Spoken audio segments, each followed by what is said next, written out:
Welcome to Wawasa on Wire. Today we're talking about Puad Zarkashi's recent comments, specifically his views on two prominent political figures, Annuar Musa and Dato Shahidan Kassim.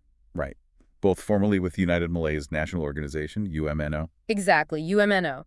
And they've made that significant move over to the Pan-Malaysian Islamic Party, PAS. It's definitely a big shift, one that gets a lot of attention. It really does. And this isn't just, a simple party swap. Puad Zarkashi, who's a senior figure in UMNO himself, From the Supreme Council, yeah. he offers a very sharp, almost surgical critique, wouldn't you say, about what he believes are the real motivations behind these high-profile moves, especially with the 16th general election sort of looming on the horizon. His statements really cut right to the core of, well, political ambition and loyalty. And it's fascinating hearing it from someone like Puad Zarkashi, isn't it? Because he's speaking from inside that system, a system he knows intimately, Right. understanding these internal dynamics, especially when experienced politicians switch sides.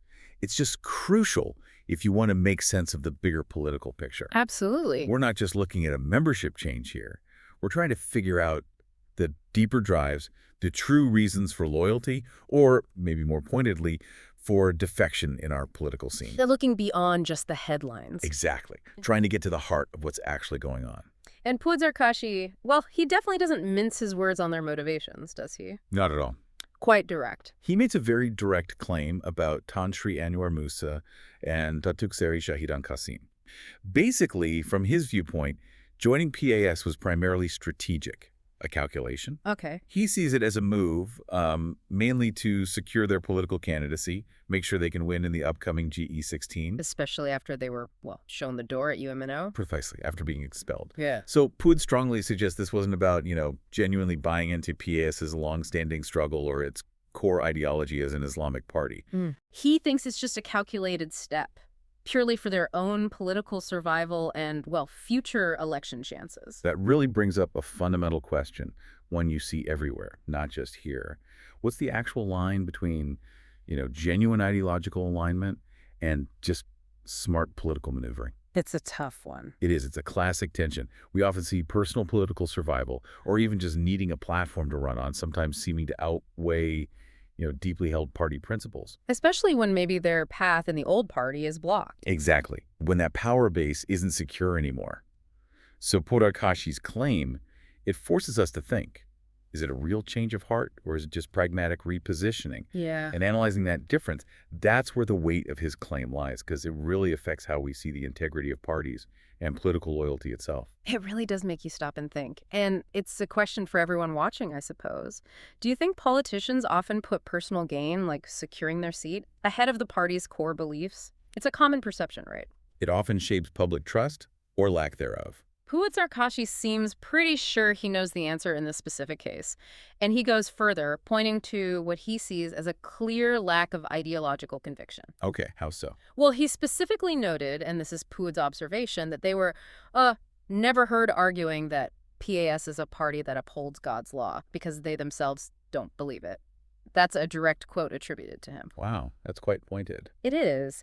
He's suggesting you just didn't hear that kind of argument coming from them, implying they don't personally buy into that core PAS principle. And that specific point, if we think about political communication, well, it really highlights how important public statements and, consistent messaging are. They reflect conviction or lack thereof. Right. What you say or don't say. Exactly. When you join a party like PAS, which has a very clear ideological foundation built on religious law, if you seem hesitant or silent about championing those core tenets, well, people might interpret that as strategic, not principled. It sends a signal. It does. To the party faithful, to the public, leaders are always under scrutiny, right? Not just for what they do, but for how consistent their beliefs seem, how they talk about them. So this perceived lack of advocacy for fundamental party ideals, as Puad points out, it can really speak volumes. It creates this noticeable gap between the new party badge and the values being expressed, or not expressed in this case. It's more than just signing up, isn't it? It's about sounding like you belong there, ideologically. Precisely. Yeah. Championing the party's soul, so to speak. That's a very clear point about the visibility of conviction.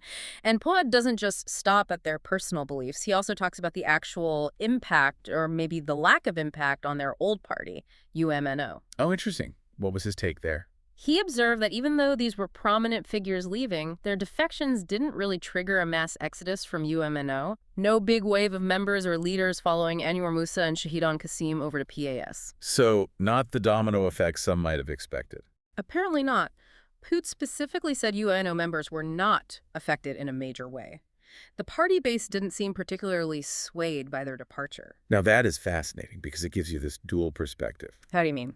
Well, from UMNO's side, if Cood's assessment is right, the minimal impact suggests their base is pretty stable, pretty loyal, maybe even more unified after the departure. Loyalty beyond just personalities. Perhaps. It suggests the party structure holds firm. But then flip it around and look at it from PES's perspective through Poad's lens again. Okay. He sees these two individuals as, and again his term, political assets to attack UMNO. Essentially strategic acquisitions. Acquired specifically to weaken UMNO. That's the implication. Yeah. It really underscores how parties value new members. Sometimes it's not just about numbers, it's about their perceived usefulness against rivals. Insider knowledge, maybe voter influence in certain areas. Exactly. And a symbolic win for PAS. So the expectation, according to Puad, is that they'll be smoothly elected as PAS Central Committee members. Which suggests they're valued within PAS. Valued strategically, yes. Not necessarily as ideological champions, maybe, but as useful tools in that ongoing political fight. It really shows a cold, calculated approach, doesn't it? Political value isn't always shared beliefs. Sometimes it's purely strategic advantage. Yeah, it paints a very stark picture of political expediency.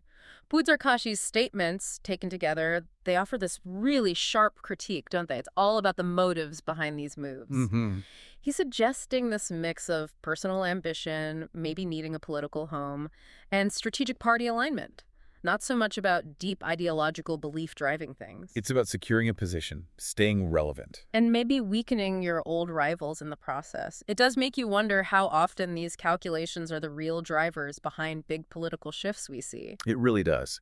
And this kind of maneuvering laid bare by someone like Puad, it pushes us to ask deeper questions, about political loyalty, about ambition in today's political world. Yeah, what does it all mean? If strategic survival often seems to trump ideological consistency, what does that say about the parties?